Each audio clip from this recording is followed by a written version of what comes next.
कि आज आवश्यकता है लड़ाई को लड़ने की, आज आवश्यकता है अपने हक अधिकार के लिए एक रास्ता तैयार करने की, जिस रास्ते में चलकर हम अपने हक अधिकार को सुरक्षित कर सके। आज हो सकता है वे लोग आके आपको डराएंगे, क्योंकि डराते वही हैं जो खुद डरे हुए होते हैं। जय राम मातो जिंदाबाद जिंदाबाद जिंदाबाद, जय राम मातो ये लोग आके डराएंगे, ये इन पुलिसों का सहारा भी लेंगे।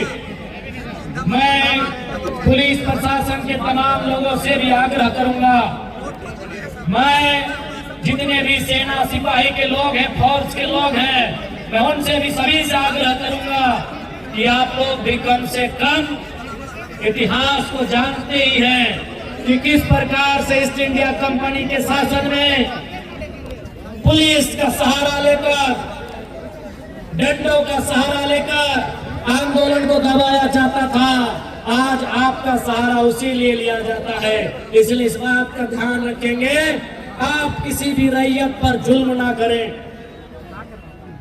आप बताइए, आज केरेडारी में, जोरदाग में, 13 माइल में, गोंदलपुरा में, एनटीपीसी में, पतरातू में क्या हो रहा है?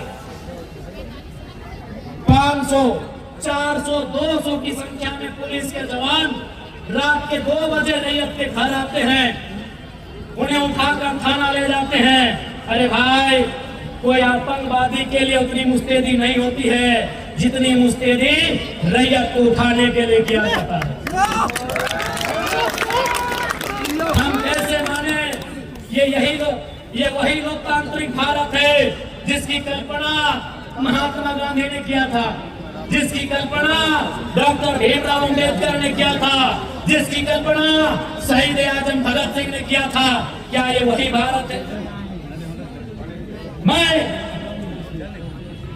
माननीय मुख्यमंत्री महोदय संदेश देना चाहूंगा कि एनटीपीसी देश नहीं है, त्रिवेणी संगम देश नहीं है, मगध आम्रपाली देश नहीं है, ऋत्विक कंपनी देश नहीं है, सीसीएल बीसीएल देश नहीं है।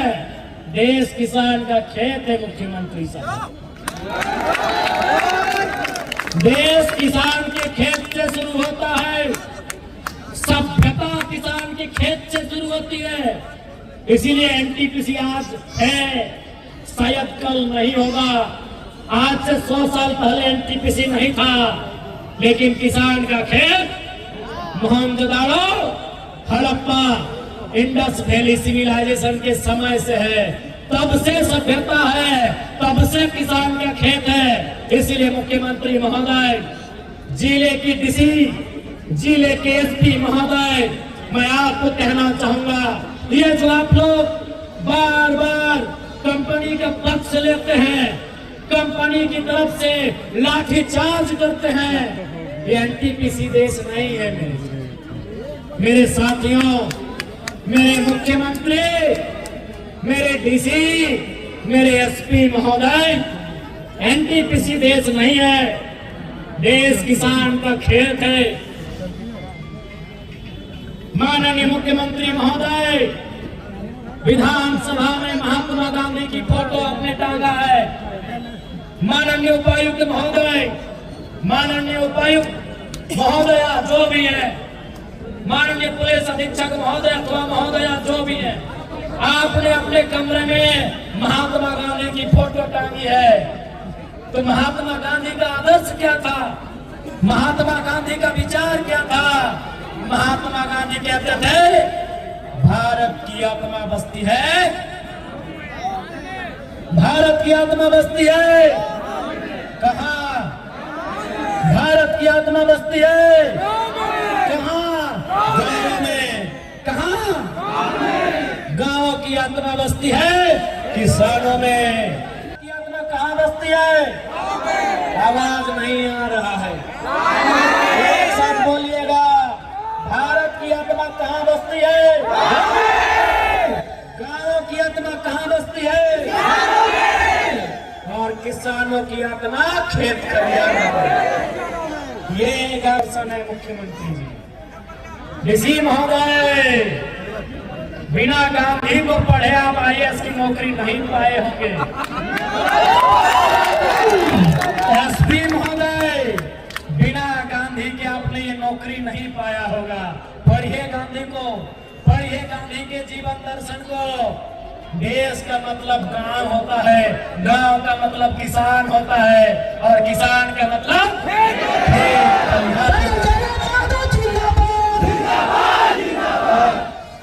किसान का मतलब खेत खलिहान होता है। इसीलिए मैं फिर कह रहा हूं, NTPC देश नहीं है, मगध आम्रपाली देश नहीं है, अडानी प्राइवेट लिमिटेड देश नहीं है, जिंदल देश नहीं है। देश अगर है किसान का देश। इसलिए अगर देश की रक्षा करनी हो, देश की रक्षा करनी हो तो पहले किसानों की रक्षा करिए, पहले किसानों की रक्षा करिए। और यदि किसान असुरक्षित महसूस करने लगे, ये तो किसान है, भोले भाले सीधे साधे सरल है, ये गरल है, ये सरल है, ये किसान है, इसीलिए आज ये खामोश है। अगर इनको किसी ने बता दिया कि किसान तुम्हारा नाता किससे है, किसान का नाता हल से है, हल के हथियार होता है, आगे फार होता है। अगर किसी ने इन डरे सहमे दुबके हुए किसानों को ये बता दिया, किसानों तुम्हारा नाता हार से है, और हार के आगे फार होता है, और फार से पेट फाड़ा जा सकता है। किसानों, सुबह जब आंख खुलती है तुम दतवन लाने जाते हो, और दतवन कुल्हाड़ी से तोड़ के लाते हो, कुल्हाड़ी से सर भी काटा जाता है। जब हमारे माओ को बताया जाएगा, मेरी माओ मेरी बहनों, आप धान किससे काटते हो, हसुआ से, हसुआ से गर्दन भी काटा जाता है। ये किसान है इसीलिए आज सरल है, ये किसान है इसीलिए फसल उगाना जानते हैं। जिस दिन गर्दन काटने का योजना बना लिया, कोई नहीं बचेगा, कोई नहीं बचेगा। अरे तुम तो ADC साहब, ASP साहब, दुर्गा साहब, आप नौकरी करते हैं तब आपको हथियार मिलता है। हम लोग पैदाइशी हार लेके चलते हैं, हार लेके बाबू, आप नौकरी करते हैं तब आपको बंदूक मिलता है, बंदूक का धार मिलता है। सर्वा हम लोग पैदाइशी हार का थार लेके चलते हैं। इसलिए सताइए नहीं, सताइए नहीं, ओ NTPC सताओ मत। जिस दिन किसान चाह लेगा, ऐसा ऐसा NTPC कितना मिट्टी में मिला देगा जिसका कोई ठिकाना नहीं है। सताओ मत। मानते हैं अभी पूंजी है तुम्हारे पास, और वो पूंजी तुम विधायक का चुनाव में लड़ने के लिए देते हो, मालूम है। NTPC मालूम है हमको, मालूम है तुम्हारे पास पूंजी है। पूंजी तुम मुख्यमंत्री को भी देते हो, ये भी मालूम है। नहीं तो 5000 बकरा कहाँ से आता। इतना बोका झारखंडी नहीं है, इतना बोका झारखंडी नहीं है भाई। अगर कंपनी ने उनको चंदा नहीं दिया, अरे ठीक है, रोड सरकारी, लाइट सरकारी, बिजली सरकारी, खसी का मीट सरकारी नहीं था।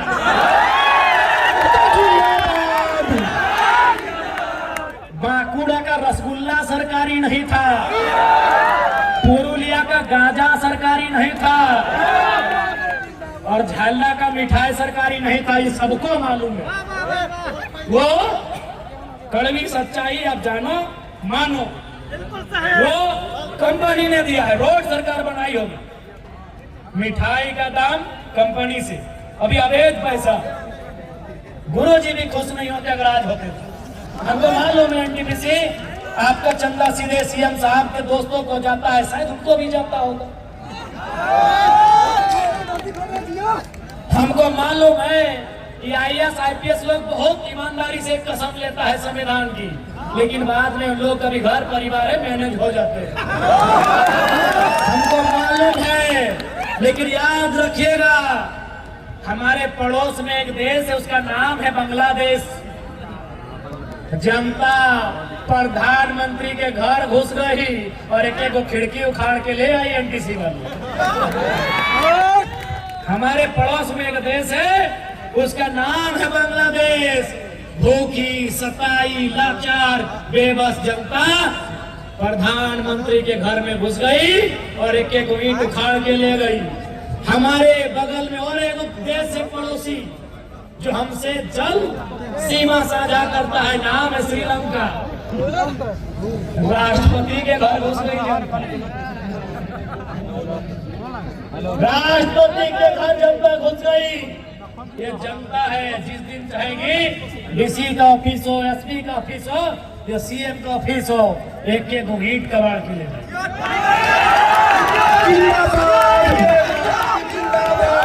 सताइए मत, विकास के विरोधी नहीं है हम। वो लोग हैं जो जमीन 1960 में दिए हैं और धरना 2025 में दे रहे हैं। हम वो लोग हैं कि जमीन 1970 में दिए हैं और आज आपके सामने हाथ फैला रहे हैं। इसलिए समय आपका है, हम ये भी मान रहे हैं, लेकिन समय बदलने में समय नहीं लगता। ये भूखी प्यासी जनता जिस दिन खड़ी हो गई, जिस दिन खड़ी हो गई, याद रखिएगा ये किसी को नहीं पहचानने वाली। और ये भी मेरे किसानों यह भी याद रखिएगा, महात्मा गांधी को वास्तव में हीरो किसने बनाया? क्या आप जानते हैं? नहीं जानते हैं? महात्मा गांधी को हीरो चौपारण के किसानों ने बनाया। आप नहीं जानते हैं? पढ़िए गांधी जी का चैप्टर, पढ़िए किसान राजकुमार शुक्ला का गांधी को निमंत्रण। सवाल है, what is the turning point in the life of Gandhi? आपने पढ़ा होगा, पढ़ा है कि नहीं? What is the turning point in the life of Gandhi? वो चौपारण के किसान थे जिन्होंने गांधी के जीवन को बदला था। अरे आपने सरदार पटेल का नाम सुना होगा, क्या उनका नाम सरदार पटेल था? जी नहीं, उनका नाम वल्लभ भाई पटेल था। तो ये सरदार किसने बनाया? बड़दोली के किसानों ने बनाया। ये किसान की ताकत को जान नहीं रहे हैं, ये किसान की ताकत को पहचान नहीं रहे हैं। अरे किसानों ने गांधी और सरदार बनाया, आप कौन है? किसानों ने गांधी और सरदार बनाया, आप कौन है?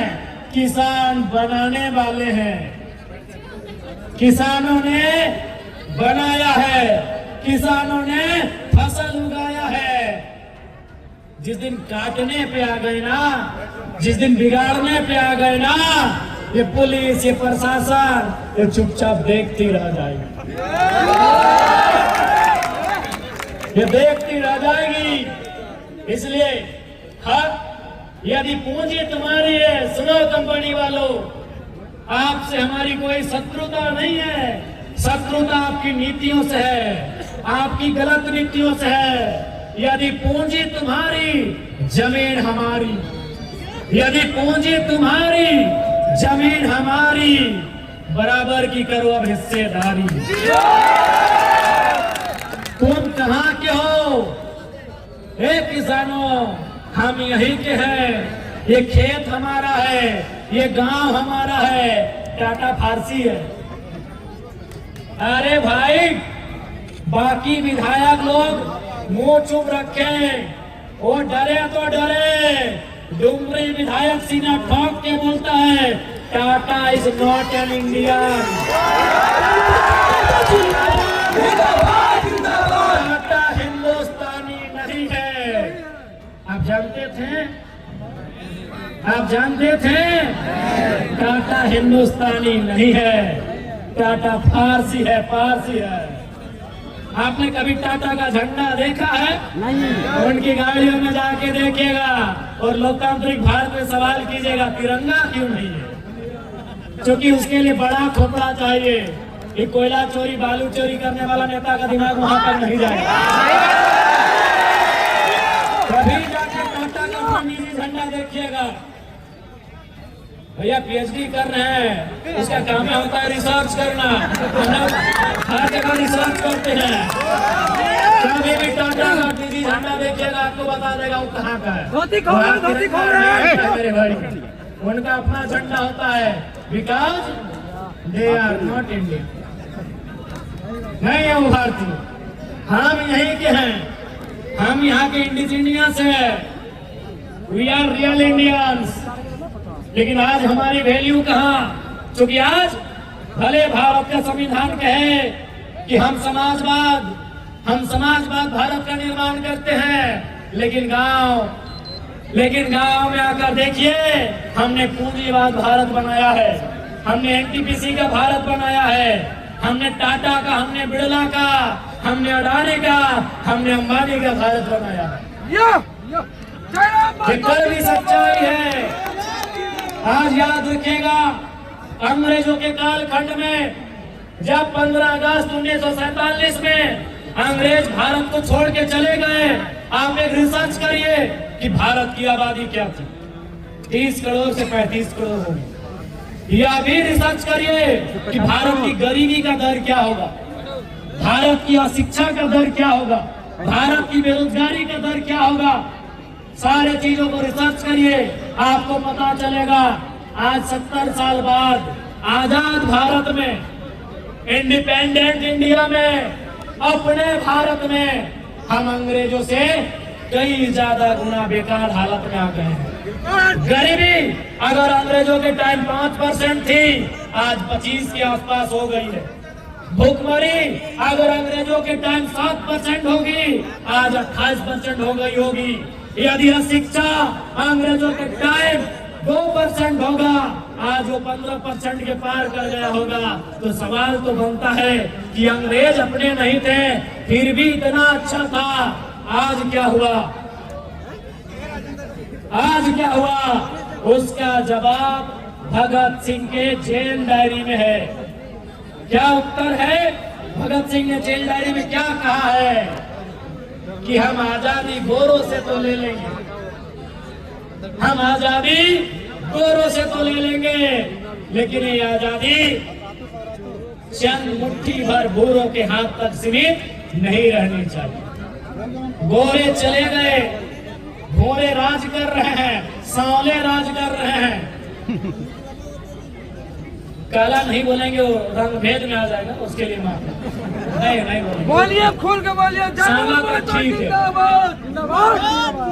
भगत सिंह की वही चिंता थी कि आजादी तो हम ले लेंगे चरका लोग से, अंग्रेजों से तो हम आजादी ले लेंगे, लेकिन हम क्या वो आजादी गांव तक ले जाएंगे? क्या वो आजादी खेतों तक ले जाएंगे? क्या वो आजादी खलिहानों तक ले जाएंगे? ये सवाल था भगत सिंह का। इसीलिए आज जो हमारी दशा है, आज जो हमारी दुर्दशा है, ये अंग्रेजों से भी बदतर हो गई है। कारण यहाँ की लीडरशिप, कारण यहाँ के ब्यूरोक्रेट्स। अगर वे लोग ईमानदारी से काम करने लगे तो हमारा देश, हमारा राज्य सबसे खुशहाल होगा। इसलिए आज मैं आप सभी से आग्रह करता हूं कि अब ये नए तरीके की लड़ाई है। ये नए दौर की लड़ाई है।